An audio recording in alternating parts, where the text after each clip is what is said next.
ಎಲ್ಲರಿಗೂ ನಮಸ್ಕಾರ. ಹರ್ಷಿಯಾ ಭಾನು ಯೂಟ್ಯೂಬ್ ಚಾನಲ್ಗೆ ನಿಮಗೆಲ್ಲರಿಗೂ ಆತ್ಮೀಯ ಸ್ವಾಗತ. ನಾನು ನಿಮ್ಮ ಪ್ರೀತಿಯ ಹರ್ಷಿಯಾ ಭಾನು. ಸ್ನೇಹಿತರೆ, ಆಗಸ್ಟ್ 15 ಬಂತೆಂದರೆ ಶಾಲಾ ಕಾಲೇಜುಗಳಲ್ಲಿ ಭಾಷಣದ ಸಿದ್ಧತೆಗಳು ಬಿರುಸಿನಿಂದ ಸಾಗುತ್ತವೆ. ಆದರೆ ವೇದಿಕೆಯ ಮೇಲೆ ನಿಂತು ಮಾಡುವ ಭಾಷಣ ಹೇಗಿರಬೇಕು ಗೊತ್ತಾ? ಕೇವಲ ಪುಸ್ತಕದ ಸಾಲುಗಳನ್ನು ಒಪ್ಪಿಸುವುದಲ್ಲ. ನೀವು ಮಾತನಾಡುವ ಪ್ರತಿಯೊಂದು ಅಕ್ಷರವೂ ಇತಿಹಾಸದ ಪುಟಗಳಲ್ಲಿ ಅಡಗಿರುವ ಅಸಂಖ್ಯಾತ ವೀರರ ಸಾಹಸ ಗಾಥೆಗಳನ್ನು ಕೇಳುಗರ ಕಣ್ಣಿಗೆ ಕಟ್ಟುವಂತಿರಬೇಕು. ನೆರೆದಿರುವ ಪ್ರತಿಯೊಬ್ಬರ ಮೈ ಜುಮ್ಮೆನ್ನುವಂತೆ ಮಾಡಬೇಕು. ಹೌದು, ಇಂದಿನ ವಿಡಿಯೋದಲ್ಲಿ ವಿದ್ಯಾರ್ಥಿಗಳಿಗೆ, ವಾಗ್ಮಿಗಳಿಗೆ ಮತ್ತು ನನ್ನ ಸಹೋದ್ಯೋಗಿ ಶಿಕ್ಷಕ ಮಿತ್ರರಿಗೆ ಅತ್ಯಂತ ಉಪಯುಕ್ತವಾಗುವಂತಹ ಭಾರತದ ಸ್ವಾತಂತ್ರ್ಯ ಸಂಗ್ರಾಮದ ಮರೆಯಾದ, ಅಪರೂಪದ ಮತ್ತು ರೋಮಾಂಚಕ ಘಟನೆಗಳನ್ನು ಎಳೆ ಎಳೆಯಾಗಿ ಬಿಡಿಸಿಡುವ ಒಂದು ಮಾದರಿ ಭಾಷಣವನ್ನು ನಾನು ನೀಡುತ್ತಿದ್ದೇನೆ. ಪೆನ್ನು ಪುಸ್ತಕ ಹಿಡಿದು ಕುಳಿತುಕೊಳ್ಳಿ, ಹೆಡ್ಫೋನ್ಸ್ ಹಾಕಿಕೊಳ್ಳಿ. ನಿಮ್ಮ ಅದ್ಭುತ ಭಾಷಣದ ಸಿದ್ಧತೆಯನ್ನು ಇಂದೇ ಶುರು ಮಾಡಿ. ಬನ್ನಿ, ಭಾಷಣವನ್ನು ಆರಂಭಿಸೋಣ. ವೇದಿಕೆಯನ್ನು ಅಲಂಕರಿಸಿರುವ ಸನ್ಮಾನ್ಯ ಅತಿಥಿ ಗಣ್ಯರಿಗೆ, ಊರಿನ ಹಿರಿಯರಿಗೆ, ಶಾಲಾಭಿವೃದ್ಧಿ ಸಮಿತಿಯ ಪದಾಧಿಕಾರಿಗಳಿಗೆ, ಜ್ಞಾನ ದೀವಿಗೆಯನ್ನು ಬೆಳಗುತ್ತಿರುವ ಪೂಜ್ಯ ಗುರುವೃಂದಕ್ಕೆ ಹಾಗೂ ನಾಳಿನ ನವಭಾರತದ ಉಜ್ವಲ ಭವಿಷ್ಯವಾಗಿರುವ ನನ್ನ ಪ್ರೀತಿಯ ವಿದ್ಯಾರ್ಥಿಗಳಿಗೆ ಹಾಗೂ ಸಹಪಾಠಿಗಳಿಗೆ ಸ್ವಾತಂತ್ರ್ಯ ದಿನಾಚರಣೆಯ ಹೆಮ್ಮೆಯ ಶುಭಾಶಯಗಳು. ಸ್ನೇಹಿತರೆ, ಆಗಸ್ಟ್ 15 ಕೇವಲ ಕ್ಯಾಲೆಂಡರಿನಲ್ಲಿ ಬರುವ ಒಂದು ಸಾಮಾನ್ಯ ದಿನಾಂಕವಲ್ಲ. ಇದು ನೂರಾರು ವರ್ಷಗಳ ಗುಲಾಮಗಿರಿಯ ಕಬ್ಬಿಣದ ಸರಪಳಿಯನ್ನು ಕಿತ್ತೆಸೆದು ಭರತ ಮಾತೆ ವಿಜಯಶಾಲಿಯಾಗಿ ನಕ್ಕ ಸುದಿನ. ಇದು ಕತ್ತಲಿನಿಂದ ಬೆಳಕಿನೆಡೆಗೆ, ದಾಸ್ಯದಿಂದ ಸ್ವಾಭಿಮಾನದೆಡೆಗೆ ನಮ್ಮ ಹೆಮ್ಮೆಯ ರಾಷ್ಟ್ರ ಹೆಜ್ಜೆಯಿಟ್ಟ ದಿನ. ಆಕಾಶದಲ್ಲಿ ಸ್ವಾಭಿಮಾನದಿಂದ, ರಾಜಗಾಂಭೀರ್ಯದಿಂದ ಹಾರಾಡುತ್ತಿರುವ ಈ ತ್ರಿವರ್ಣ ಧ್ವಜವನ್ನು ಒಮ್ಮೆ ಕಣ್ತುಂಬಿಕೊಳ್ಳಿ. ಪಿಂಗಳಿ ವೆಂಕಯ್ಯನವರು ವಿನ್ಯಾಸಗೊಳಿಸಿದ ಈ ಧ್ವಜದ ಮೇಲಿರುವ ಕೇಸರಿ ಬಣ್ಣ ಕೇವಲ ಬಣ್ಣವಲ್ಲ, ಅದು ಅಸಂಖ್ಯಾತ ವೀರರ ಬಲಿದಾನದ ಮತ್ತು ಶೌರ್ಯದ ಸಂಕೇತ. ಬಿಳಿ ಬಣ್ಣದಲ್ಲಿ ಬುದ್ಧ, ಬಸವ, ಗಾಂಧಿ ಸಾರಿದ ಶಾಂತಿಯ ಮಂತ್ರವಿದೆ. ಕೆಳಗಿರುವ ಹಸಿರು ಬಣ್ಣದಲ್ಲಿ ಬಿಸಿಲಿನಲ್ಲಿ ಬೆವರಿಳಿಸಿ ದುಡಿಯುವ ನಮ್ಮ ಅನ್ನದಾತನ, ರೈತನ ಸಮೃದ್ಧಿಯ ಕನಸಿದೆ.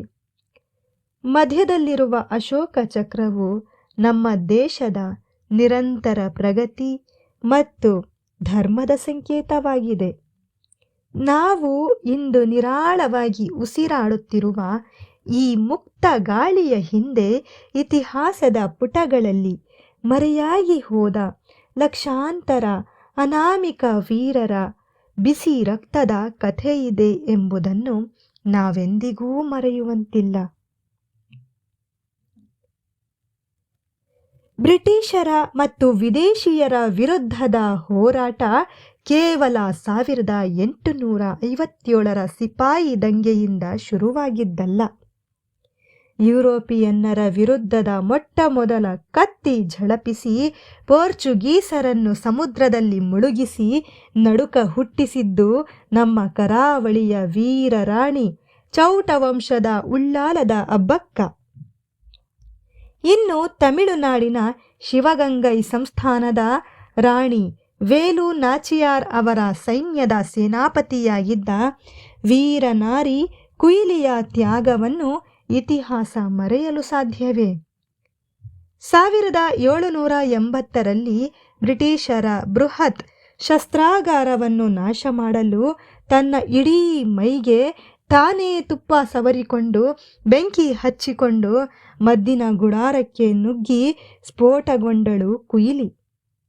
ಇತಿಹಾಸದ ಮೊಟ್ಟ ಮೊದಲ ಆತ್ಮಾಹುತಿ ದಳದ ಆಕೆಯ ತ್ಯಾಗದ ಕಥೆ ಎಂಥವರ ಕಣ್ಣಲ್ಲೂ ನೀರು ತರಿಸುತ್ತದೆ.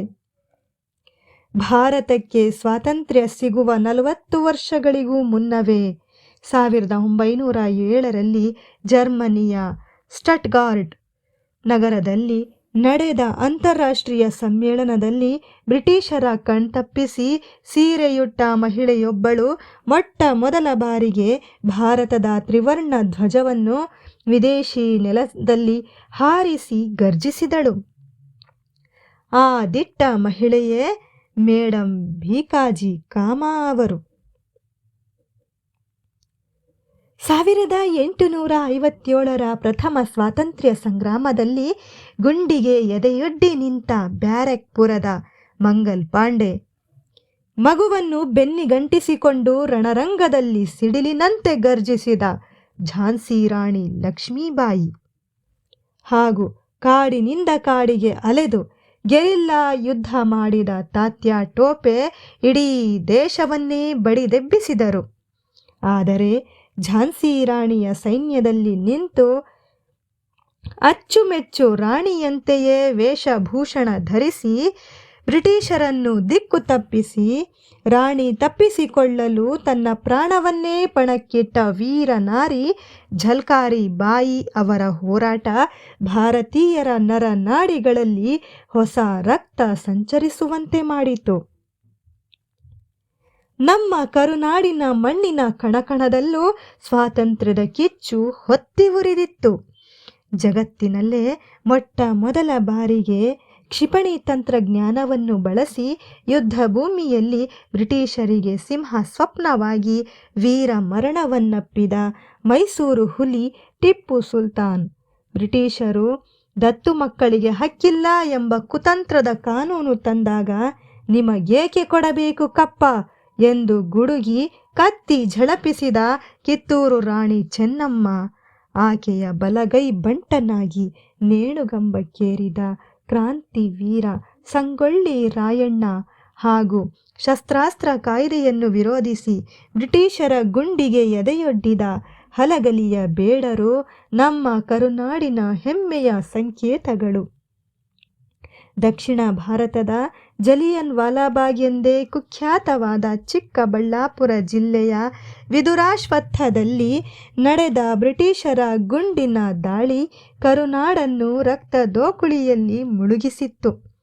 ಕರಾವಳಿಯ ಅಂಕೋಲದ ಉಪ್ಪಿನ ಸತ್ಯಾಗ್ರಹ, ಕರುನಾಡಿನ ಭಗತ್ ಸಿಂಗ್ ಎಂದೇ ಖ್ಯಾತರಾದ ಮೈಲಾರ ಮಹಾದೇವಪ್ಪನವರ ಬಲಿದಾನ ಇತಿಹಾಸದ ಪುಟಗಳಲ್ಲಿ ಅಜರಾಮರ.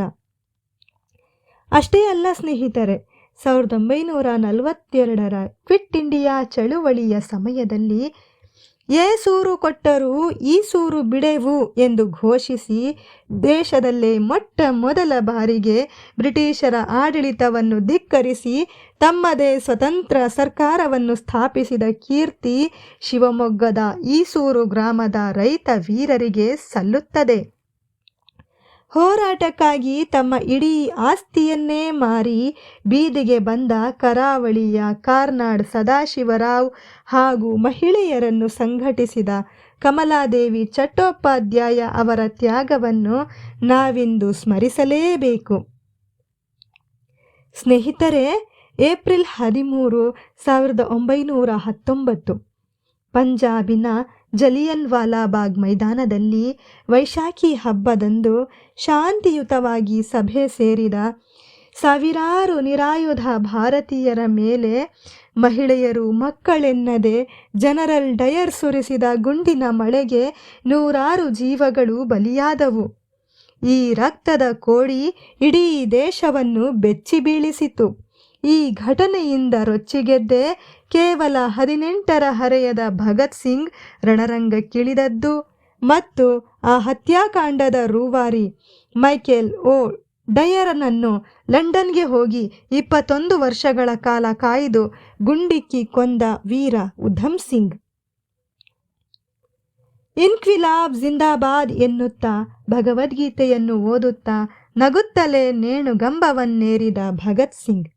ರಾಜಗುರು ಮತ್ತು ಸುಖದೇವ್ ಕೇವಲ ಕ್ರಾಂತಿಕಾರಿಗಳಾಗಿರಲಿಲ್ಲ, ಅವರು ಮಹಾನ್ ಬುದ್ಧಿಜೀವಿಗಳಾಗಿದ್ದರು. ಕಾಕೋರಿ ರೈಲು ಕಾರ್ಯಾಚರಣೆಯಲ್ಲಿ ದೇಶಕ್ಕಾಗಿ ತಮ್ಮ ಪ್ರಾಣವನ್ನರ್ಪಿಸಿದ ರಾಮ್ ಪ್ರಸಾದ್ ಬಿಸ್ಮಿಲ್ ಮತ್ತು ಅಶ್ಫಾಕುಲ್ಲಾ ಖಾನ್ ಅವರು ಹಿಂದೂ ಮುಸ್ಲಿಂ ಸ್ನೇಹ ಇಂದಿಗೂ ಮಾದರಿ.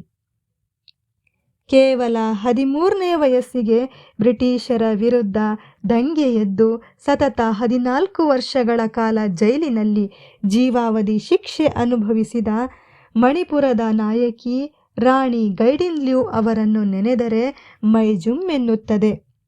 ಕೇವಲ 17ನೇ ವಯಸ್ಸಿಗೆ ಎದೆಯ ಗುಂಡು ಸೀಳಿಸಿಕೊಂಡರೂ ಕೈಯಲ್ಲಿದ್ದ ತ್ರಿವರ್ಣ ಧ್ವಜವನ್ನು ನೆಲಕ್ಕೆ ಬೀಳದಂತೆ ಹಿಡಿದು ಹುತಾತ್ಮಳಾದ ಅಸ್ಸಾಂನ ಹದಿಹರೆಯದ ಯುವತಿ ಕನಕಲತಾ ಬರುವಾ. 73ರ ಇಳಿ ವಯಸ್ಸಿನಲ್ಲಿ ಹಣೆಯ ಮೇಲೆ ಬ್ರಿಟಿಷರ 3 ಗುಂಡೇಟು ತಿಂದರೂ ಒಂದೇ ಮಾತರಂ ಎನ್ನುತ್ತಾ ತ್ರಿವರ್ಣ ಧ್ವಜವನ್ನು ಎತ್ತಿ ಹಿಡಿದ ಬಂಗಾಳದ ಅಜ್ಜಿ ಮಾತಂಗಿನಿ ಹಜ್ರಾ. ಇವರ ತ್ಯಾಗಗಳಿಗೆ ಬೆಲೆಯೇ ಕಟ್ಟಲು ಸಾಧ್ಯವೇ? ಸ್ವಾತಂತ್ರ್ಯ ಹೋರಾಟ ಕೇವಲ ಮೈದಾನಗಳಲ್ಲಿ ನಡೆಯಲಿಲ್ಲ. 1942ರ ಭಾರತ ಬಿಟ್ಟು ತೊಲಗಿ ಚಳುವಳಿಯ ಸಮಯದಲ್ಲಿ ಮಹಾತ್ಮ ಗಾಂಧಿ ಸೇರಿದಂತೆ ಎಲ್ಲ ದೊಡ್ಡ ನಾಯಕರನ್ನು ಬ್ರಿಟಿಷರು ಜೈಲಿಗೆ ಹಾಕಿದಾಗ ಇಡೀ ದೇಶವೇ ದಿಕ್ಕು ತೋಚದೆ ನಿಂತಿತ್ತು. ಆಗ ಕೇವಲ 22 ವರ್ಷದ ಕಾಲೇಜು ಯುವತಿ ಉಷಾ ಮೆಹ್ತಾ ಅವರು ಬ್ರಿಟಿಷರ ಕಣ್ತಪ್ಪಿಸಿ 42.34 ಮೀಟರ್ ಬ್ಯಾಂಡ್ನಲ್ಲಿ ರಹಸ್ಯ ಕಾಂಗ್ರೆಸ್ ರೇಡಿಯೋ ಸ್ಥಾಪಿಸಿ ಜಾಗ ಬದಲಾಯಿಸುತ್ತಾ ಇಡೀ ದೇಶಕ್ಕೆ ಹೋರಾಟದ ಸಂದೇಶ ಸಾರಿದರು. ಇದೇ ವೇಳೆ ನಮ್ಮ ಪತ್ರಿಕೆಗಳು ಕ್ರಾಂತಿಯ ಕಹಳೆಯಾದವು. ಬಾಲಗಂಗಾಧರ ತಿಲಕರ ಕೇಸರಿ ಪತ್ರಿಕೆಯ ಬರಹಗಳು ಸಿಡಿಮದ್ದಿನಂತಿದ್ದವು. ಬ್ರಿಟಿಷರು ದೇಶೀಯ ಪತ್ರಿಕೆಗಳನ್ನು ಮುಚ್ಚಿಸಲು ಪತ್ರಿಕಾ ನಿರ್ಬಂಧ ಕಾಯಿದೆ ತಂದಾಗ ಅದರಿಂದ ತಪ್ಪಿಸಿಕೊಳ್ಳಲು ರಾತ್ರೋರಾತ್ರಿ ಬಂಗಾಳಿಯಿಂದ ಇಂಗ್ಲಿಷ್ ಭಾಷೆಗೆ ಬದಲಾದ ಅಮೃತ ಬಜಾರ್ ಪತ್ರಿಕಾ ಬ್ರಿಟಿಷರಿಗೆ ಸಿಂಹ ಸ್ವಪ್ನವಾಗಿ ಕಾಡಿತ್ತು. ಮಹಾನ್ ನಾಯಕರ ಒಕ್ಕೂಟ ಮತ್ತು ಐಎನ್ಎ ಬಗ್ಗೆ ಹೇಳುವುದಾದರೆ, ನನಗೆ ರಕ್ತ ಕೊಡಿ, ನಾನು ನಿಮಗೆ ಸ್ವಾತಂತ್ರ್ಯ ಕೊಡುತ್ತೇನೆ ಎಂದು ಸಿಂಗಾಪುರದಿಂದ ಭಾರತದ ಕಡೆಗೆ ಆಜಾದ್ ಹಿಂದ್ ಫೌಜ್ ಐಎನ್ಎ ಸೈನ್ಯವನ್ನು ಮುನ್ನಡೆಸಿದ ನೇತಾಜಿ ಸುಭಾಷ್ ಚಂದ್ರ ಬೋಸರ ಸಾಹಸ ಅಪ್ರತಿಮ.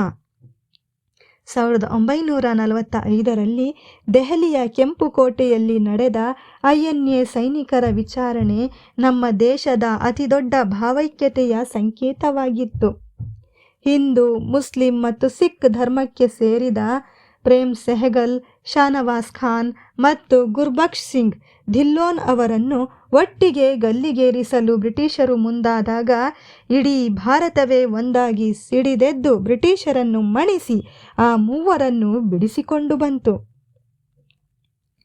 ಜಗತ್ತಿನ ಎದುರು ಅಹಿಂಸೆ ಮತ್ತು ಸತ್ಯಾಗ್ರಹವೆಂಬ ಅತ್ಯಂತ ಬಲಿಷ್ಠ ಹೊಸ ಅಸ್ತ್ರವನ್ನು ಪ್ರಯೋಗಿಸಿ ಕೋಟ್ಯಂತರ ಜನರನ್ನು ಒಗ್ಗೂಡಿಸಿದ ರಾಷ್ಟ್ರಪಿತ ಮಹಾತ್ಮ ಗಾಂಧೀಜಿ ದೇಶ ವಿಭಜನೆಯ ಅಂಚಿನಲ್ಲಿದ್ದಾಗ 565ಕ್ಕೂ ಹೆಚ್ಚು ದೇಶೀಯ ಸಂಸ್ಥಾನಗಳನ್ನು ಒಗ್ಗೂಡಿಸಿ ಅಖಂಡ ಭಾರತವನ್ನು ಕಟ್ಟಿದ ಉಕ್ಕಿನ ಮನುಷ್ಯ ಸರ್ದಾರ್ ವಲ್ಲಭಭಾಯ್ ಪಟೇಲ್ ಆಗಸ್ಟ್ 14ರ ಮಧ್ಯರಾತ್ರಿ ಜಗತ್ತು ಮಲಗಿರುವಾಗ ಭಾರತವು ಸ್ವಾತಂತ್ರ್ಯ ಮತ್ತು ಬೆಳಕಿನೆಡೆಗೆ ಎಚ್ಚೆತ್ತುಕೊಳ್ಳುತ್ತಿದೆ ಎಂದು ಸಾರಿದ ಆಧುನಿಕ ಭಾರತದ ಕನಸು ಕಂಡ ಪಂಡಿತ್ ಜವಾಹರ್ಲಾಲ್ ನೆಹರು ಹಾಗೂ ಈ ಭವ್ಯ ಭಾರತಕ್ಕೆ ಎಲ್ಲರನ್ನೂ ಸಮಾನವಾಗಿ ಕಾಣುವ, ದೇಶವನ್ನು ಏಕತೆಯ ದಾರಿಯಲ್ಲಿ ಕೊಂಡೊಯ್ಯುವ, ವಿಶ್ವದ ಶ್ರೇಷ್ಠ ಸಂವಿಧಾನವನ್ನು ನೀಡಿದ ಸಂವಿಧಾನ ಶಿಲ್ಪಿ ಡಾಕ್ಟರ್ BR ಅಂಬೇಡ್ಕರ್ ಅವರ ದೂರದೃಷ್ಟಿ ನಮ್ಮೆಲ್ಲರಿಗೂ ಸದಾ ದಾರಿದೀಪ.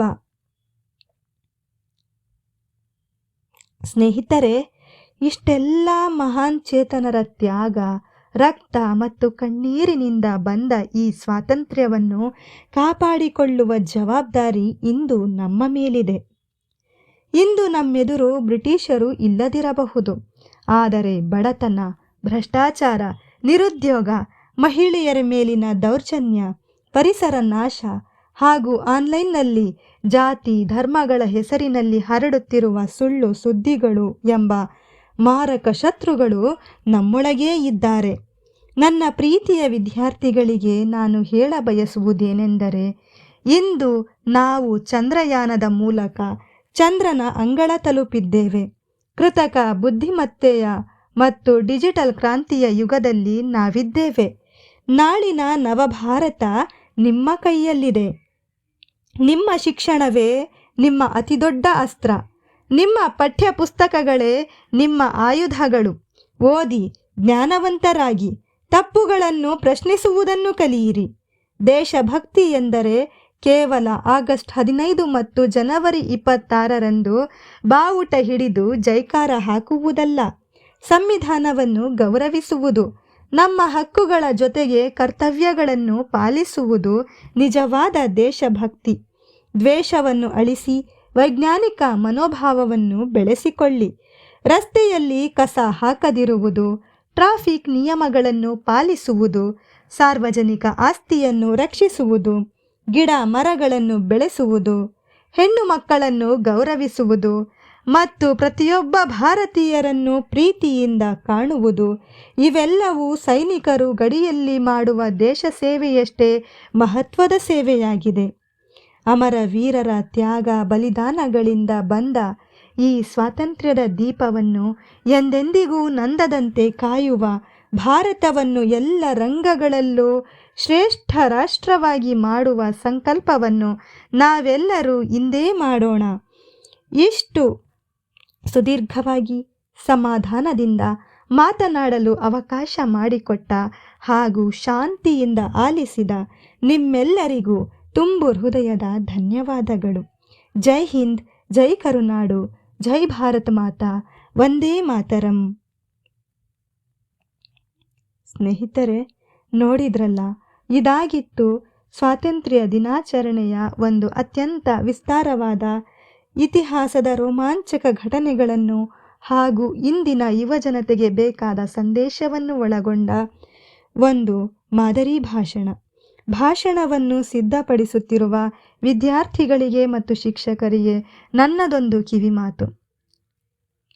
ಈ ಭಾಷಣವನ್ನು ಒಂದು ನೋಟ್ಬುಕ್ನಲ್ಲಿ ಬರೆದುಕೊಂಡು ಕನ್ನಡಿಯ ಮುಂದೆ ನಿಂತು ಸರಿಯಾದ ಧ್ವನಿಯ ಏರಿಳಿತಗಳೊಂದಿಗೆ, ಭಾವನೆಗಳೊಂದಿಗೆ ಮತ್ತು ಕಣ್ಣಿನ ಸಂಪರ್ಕದೊಂದಿಗೆ ಹಲವು ಬಾರಿ ಅಭ್ಯಾಸ ಮಾಡಿ ನೀವು ವೇದಿಕೆಯ ಮೇಲೆ ಈ ಭಾಷಣವನ್ನು ಮಾಡಿದಾಗ ಖಂಡಿತವಾಗಿಯೂ ಎದುರಿಗಿರುವ ಪ್ರೇಕ್ಷಕರಿಂದ ಚಪ್ಪಾಳೆ ಸಿಗುವುದು ಗ್ಯಾರಂಟಿ. ಈ ವಿಡಿಯೋ ನಿಮಗೆ ಉಪಯುಕ್ತವೆನಿಸಿದರೆ ದಯವಿಟ್ಟು ವಿಡಿಯೋವನ್ನು ಈಗಲೇ ಲೈಕ್ ಮಾಡಿ.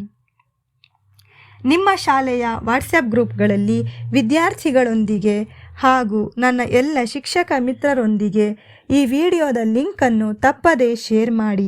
ಇದರಿಂದ ಹಳ್ಳಿಯ ವಿದ್ಯಾರ್ಥಿಗಳಿಗೂ ಈ ಒಂದು ಭಾಷಣ ತಲುಪಲು ಸಹಾಯವಾಗುತ್ತದೆ. ಈ ಭಾಷಣದಲ್ಲಿ ನಾನು ಹೆಸರಿಸಿದ ವೀರರಲ್ಲಿ ನಿಮಗೆ ಅತ್ಯಂತ ಇಷ್ಟವಾದ, ನಿಮಗೆ ಸ್ಫೂರ್ತಿ ನೀಡುವ ಸ್ವಾತಂತ್ರ್ಯ ಹೋರಾಟಗಾರರು ಯಾರು ಎಂಬುದನ್ನು ನನಗೆ ಕೆಳಗೆ ಕಮೆಂಟ್ ಮೂಲಕ ತಿಳಿಸಿ. ನಾನು ಪ್ರತಿಯೊಂದು ಕಮೆಂಟನ್ನು ಓದುತ್ತೇನೆ. ಇದೇ ರೀತಿಯ ಅತ್ಯುತ್ತಮ ಶೈಕ್ಷಣಿಕ, ಪ್ರೇರಣೆ ಹಾಗೂ ಸ್ಫೂರ್ತಿದಾಯಕ ಕಂಟೆಂಟ್ಗಳಿಗಾಗಿ ನಮ್ಮ ಹರ್ಷಿಯಾ ಭಾನು ಯೂಟ್ಯೂಬ್ ಚಾನಲ್ಗೆ ಈಗಲೇ ಸಬ್ಸ್ಕ್ರೈಬ್ ಆಗಿ ಹಾಗೂ ಪಕ್ಕದಲ್ಲಿರುವ ಬೆಲ್ ಐಕಾನನ್ನು ಒತ್ತಿ. ಎಲ್ಲರಿಗೂ ಮತ್ತೊಮ್ಮೆ ಸ್ವಾತಂತ್ರ್ಯ ದಿನಾಚರಣೆಯ ಅನಂತ ಶುಭಾಶಯಗಳು. ನಿಮ್ಮ ಭಾಷಣ ಅದ್ಭುತವಾಗಿ ಮೂಡಿಬರಲಿ ಎಂದು ನಾನು ಹಾರೈಸುತ್ತೇನೆ. ಸಿಗೋಣ ಮುಂದಿನ ವಿಡಿಯೋದಲ್ಲಿ. ಅಲ್ಲಿಯವರೆಗೂ ನಮಸ್ಕಾರ, ಧನ್ಯವಾದಗಳು.